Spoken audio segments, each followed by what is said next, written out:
Hi, and welcome to Enchantment of Eternity's review of Orphan Black Season 5. In this video, I give my full review of Season 5 of Orphan Black as a whole, so I have to start with a spoiler warning for Orphan Black up to the end of Season 5. If you haven't seen up to this point, you may not want to watch this video, otherwise some things may be spoiled for you.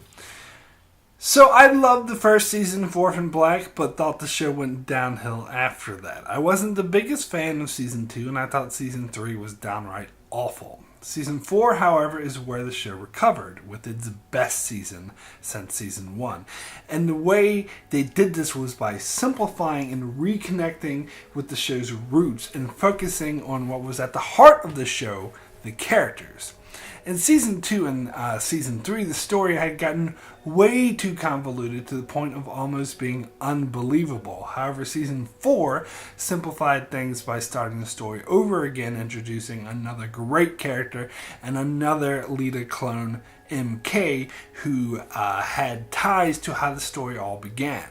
It was a brilliant move, and although there were some convoluted elements to this new plot, and I wasn't quite happy with the way Season 4 ended, I still loved Season 4 and thought it was one of the best examples of a show recovery and saving itself. So, flash forward to Season 5. I knew beforehand that this would be the last season of the show, and I was happy with that, as it's great for a show to actually go out on a high note. So I had originally planned on doing a video review for every third episode of the season. So I did my review for the first episode, and it was not very positive, to which I received several complaints stating I was being too hard on the show. However, when it came time for me to do my episode 4 review, I found I would have been extremely more negative than I was before, because I was not at all enjoying the show anymore. So I had decided to scrap my plans to review the remaining episodes of Season 5, and in fact I stopped watching the show entirely as I was no longer enjoying it, and watching it felt more like a chore, something I had to force myself to do out of a sense of obligation rather than something I wanted to do. However, it was always my plan to finish watching the rest of the season once it finished airing and to do a review for Season 5 as a whole. So here I am, about a month after it aired, because I was just too busy with Game of Thrones videos at the time, so I postponed it a little bit. So first, let me get to the big question. Was I happier with the second half of the season than I was the first? And the answer to that is yes. But I think the other question is, did I think the second half of the season saved the show and made it overall a great season? And the answer is no. Although I did think the season did improve in its second half, it still had a lot of flaws. And however good the second half was, it wasn't nearly as good to make up for how terrible the first half of the season was. To me, Season 5 as a whole is probably the second worst season of the show after Season 3. And in the same way, Season 4 felt like a return to the Season 1 level quality of the show. Season 5 felt like a return to the Season 3 level quality of the show. In fact, they even brought back the same villain from Season 3 in this season. So in short, I felt the story, the overall plot, and the main villain of the season was a total mess and handled extremely poorly. The only thing that saved this season for me was the character moments. There were a lot of great character moments sprinkled in here and there, and particularly the last 30 minutes of the final episode was handled really nicely, as it was done with the plot. It was done with the plot and focused just on the characters and how this affected them, and I loved that. Despite the complaints some might have that it felt anticlimactic, I love when shows or films, when coming to an end, take the time to do an epilogue to show how these events affected the characters involved, and I thought this was handled really well here. That being said, in order to like a season and consider it good, I must have enjoyed the main plot of the season, which I did not at all. So getting into a bit more specifics here, let's take a look back on how Season 4 ended. Now, perhaps I'm wrong or missing something or misinterpreted what I saw or whatever, but my take on how season 4 ended was it ended with Rachel having a hostile takeover of Neolution, where she's now the main one in control, so the main villain. She had just killed her mother, Susan Duncan, and Sarah barely escaped with her life. Cosima wakes up on another part of the island in a camp to be reunited with Delphine, and it was revealed that the founder of Neolution, P.T. Westmoreland, was still alive and was now over like 170 years old. So here's where things get a bit shaky for me. During season 4, we get these flashbacks Rachel has where she sees this old man, and at the end of the season, we see the same old man with Delphine in the camp when Cosima wakes up. So here's how I read this. This old man is P.T. Westmoreland, and they are in a secret hidden camp away from the main house where this rogue group of unknown subset of Neolution, who is in fact fighting against what Neolution had become, and Delphine was hiding there while everyone in Neolution thought she was dead. Just like Evie earlier in that season told Cosima that Delphine was dead. So this rogue group was going to help Cosima in the fight against Rachel, who is now in control of Neolution. But that's not what happened in season 5.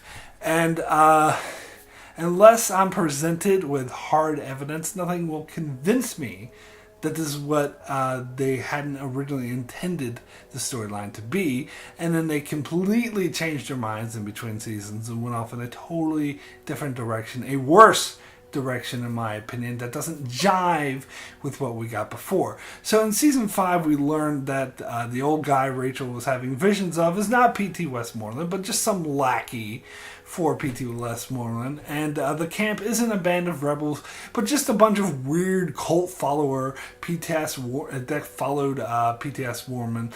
They're not camped in the middle of nowhere, but by his house, which hadn't been established at all, where Delphine was under Neolution's control, who were perfectly well aware that she was alive, and we learn that Susan Duncan is miraculously alive because death is totally meaningless in this show now. And they captured Cosima to use her against Sarah and the others. And Rachel wasn't really in control as the ultimate power of Neolution. Actually fell to P.T. Westmoreland, whom at first is just an unseen figurehead, but later we learn is this mustache-twirling villain whom we later learn isn't really 170 years old. He just made that up. I'm sorry, but I'm going to have to call some major bullshit on that. That was not at all what they were setting up for, and is in fact incredibly dumb.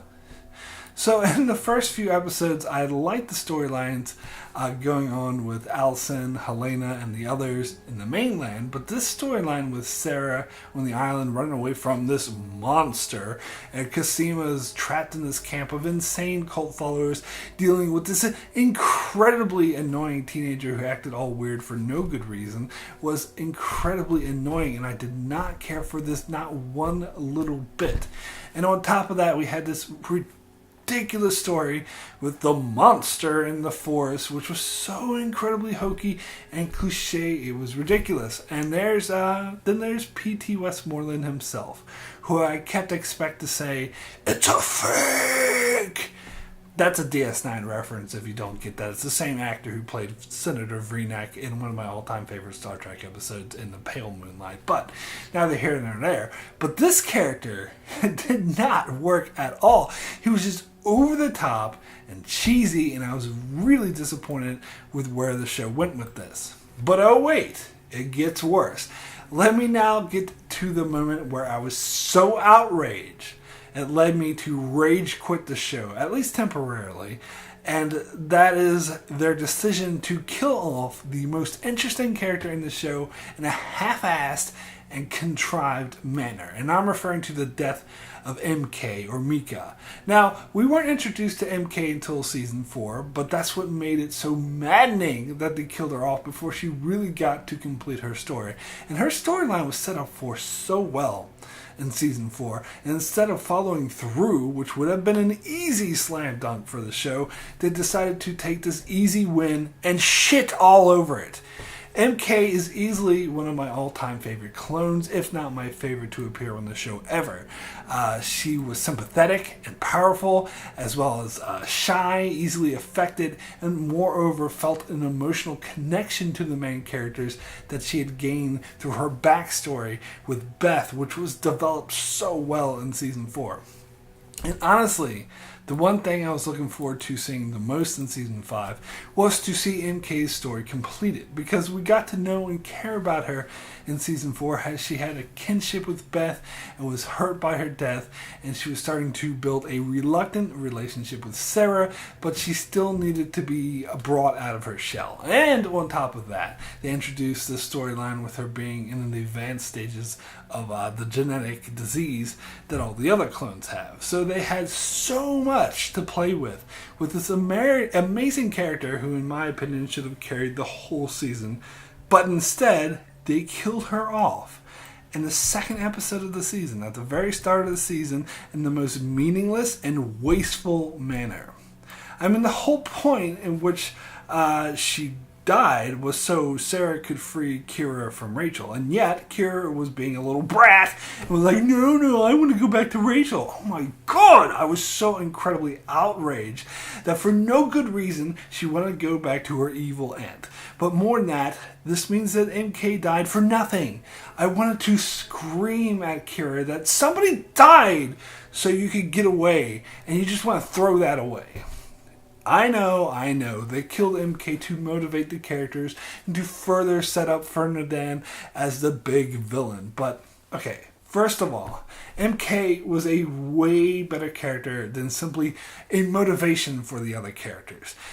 That is selling her character way short, and it would have served the story so much better to keep her alive. And as far as Ferdinand goes, you don't need to establish him as any more evil than you already have. We already know he's evil, and we already hate him. And also, he wasn't the main villain of the season. He was just another side villain who wasn't even as important as P.T. Westmoreland, Virginia Cody, or Rachel, or even Detective Ender. There were too many villains this season, and as to waste a great character for the purpose of building up a 1 in 5 villain who wasn't even that significant to the plot is simply and frankly unforgivable. Now, although there weren't quite as many offensive moments in the later half of the season, there was also nothing that made up for the fact that they abandoned a potential amazing storyline with a great character in favor of this ridiculous storyline with an over-the-top hammy villain who wasn't interesting at all. In fact, the only interesting thing about him was revealed to be a lie. I mean, how boring is that? And also to bring back one of the worst villains from the worst season of the show that I couldn't possibly care less about, I mean, that was unforgivable. And for that matter, earlier seasons had introduced the storyline of Kira being connected to all the other clones and having this psychic connection to them. It was able to see the future, and that was never paid off or explained in any significant way. And ever since season 2, the plot had been going being over convoluted and overly complicated to the point of not making any sense in season 3. Now, Season 4 did a great job of simplifying this convoluted storyline, and Season 5 undid all of that and just made it just as convoluted and pretentious as it was before. Now, I had received a comment on my review for the premiere episode of Season 5 suggesting that I was too stupid to understand the plot of Orphan Black. But no, it's not that I'm too stupid, it's that I don't care. I don't care to put in the time to understand an overly, unnecessarily complicated storyline that's dumb and just has its head up its own ass. I mean, let me make one thing very clear. I love complicated plots. Some of my favorite shows and films are really complex and they make you think. In fact, I much prefer shows and films that make you think, that you want to watch over and over again, to those that you have to turn your brain off to enjoy. However, there's a big difference between complex, intelligent stories that make you think to unnecessarily complicated stories that are just convoluted and basically have their head up their own ass. And the storyline from season 5 most definitely was the latter, so I didn't even try to figure it out, and basically, you don't even need to in the long-term scheme of things, as it doesn't really affect the character stories, which is at the heart of the show. And then there's Rachel, who at the very end decides to turn on the illusion and help out Sarah and the other clones, and this was the most predictable thing in the world. I saw this coming a million miles away. In fact, I can tell you exactly when I figured out that this would happen. That's in the first episode of the season, when they made it clear that they were going back on what they set up in season 4 by making out that Rachel isn't really the head villain in charge. It's this P.T. Westmoreland character. And right then and there, it made it very obvious that she was going to change her allegiances and that P.T. Westmoreland would be the real villain of the season. That's completely inconsistent with what season 4 set up, but whatever. So I knew as soon as they switched focus that, Rachel's going to turn good at the end. That was just so telegraphed and predictable, it was boring. And they brought Susan Duncan back to life just to kill her again. They had this story with Virginia having to, kill Ira, which they expected me to care about, but I didn't. They introduced this other evil detective with Maddie Ender, who was an eighth of effective as a villain as Detective Duco was last year, and she barely appeared, and is kind of just a waste of time. And instead of using Helena in any significant way, she kind of disappeared all season until she was used as a goal that Sarah and the others needed to accomplish by rescuing her. And the P.T. Westmoreland character went so over the top and ridiculous. I mean, by the end of the season, he was killing his own doctors for no good reason. And whenever a show or film does something like this, it's just a lazy attempt to show how evil the villain is, but it doesn't actually feel natural and it just comes off as contrived. And in season 4, they did episodes with singing and dancing, and I was totally impressed and blown away by these episodes, and I felt it actually did it in a way that added a lot to the story. This year we got this ridiculous episode of Felix having an art expo that was so dumb, completely out of place, and it did not need to be there at all, and it just simply interfered with the story that they were trying to tell, and it felt hand-fisted in. So now that I think I thoroughly explored what I didn't like about Season 5, let me get into what I did like about Season 5. First and foremost is the character stories. And whenever these were focused on more rather than the poorly constructed and executed plot, that's where the show really shined. In particular was the story in Episode 3 where Allison had to struggle with what she's done in the past and try to find herself again and create a new identity for herself, and as a result ends up for once being the one who gets the better of Rachel. I felt this was really well earned and a great exploration of her character. I also really enjoyed the romance between Cosima and Delphine, particularly as it was explored in episode 5, as Cosima was no longer sure that she could trust Delphine, and Delphine has to walk this tight line of reassuring Cosima while at the same time trying to fool P.T. Westmoreland and the others, and she was fool them into thinking that she was still on their side. And the scenes we got between the two of them were just really great, amazingly well acted scenes that really sold their romance. I also thought that the death of Siobhan was handled really well.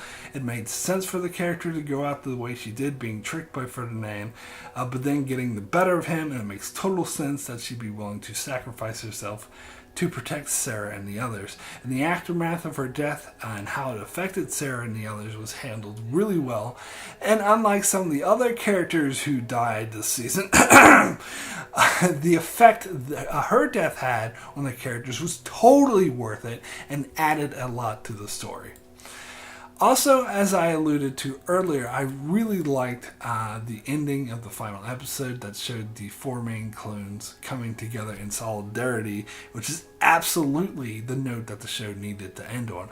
And I liked how it showed how Sarah was still a mess and what a negative effect all of these events had had on her life. So it's easy for a show to simply just end the show right where the plot ends, and have it an implied "and they lived happily ever after, the end" type ending. But I love that the show didn't fall into that trap and was like, well, no, they're not all smiles and rainbows. They've been through a lot of shit, so let's show you what effect that has had on them. And it was great showing what kind of toll this all took on Sarah, and having the other clones come together to help her through this.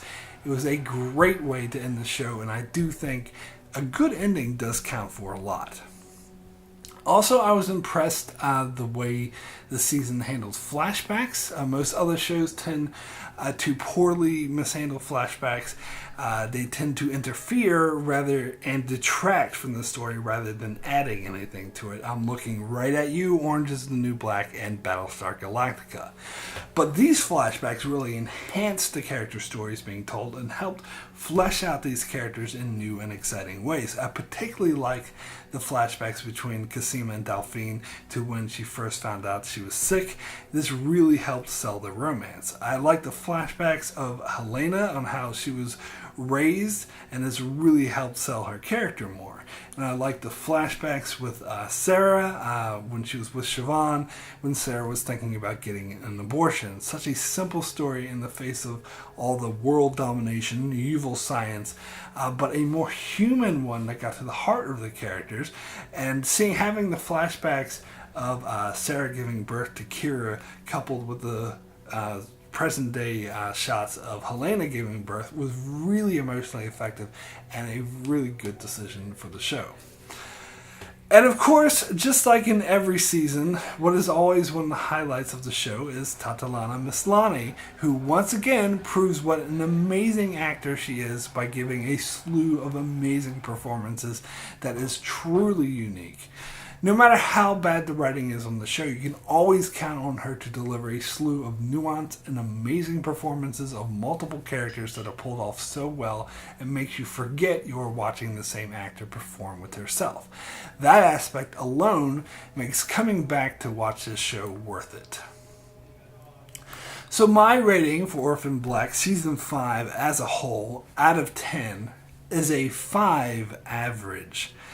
I do really love the character moments, and the ending was perfect, and a good ending does count for a lot. So that's why it saved this season from getting too negative of a grade.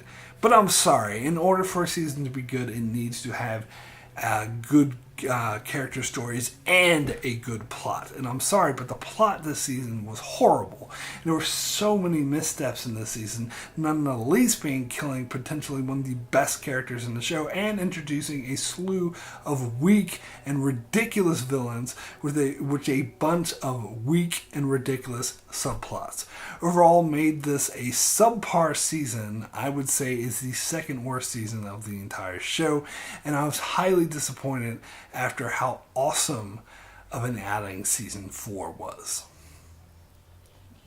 So that's it for my review of Orphan Black Season 5. Be sure to check out my channel as I cover many other upcoming shows, including Star Trek Discovery, Mr. Robot, Travelers, Fear the Walking Dead, Stranger Things, Black Mirror, The Punisher, and more. So be sure to subscribe so you can keep up with all of that. And thanks a lot for watching.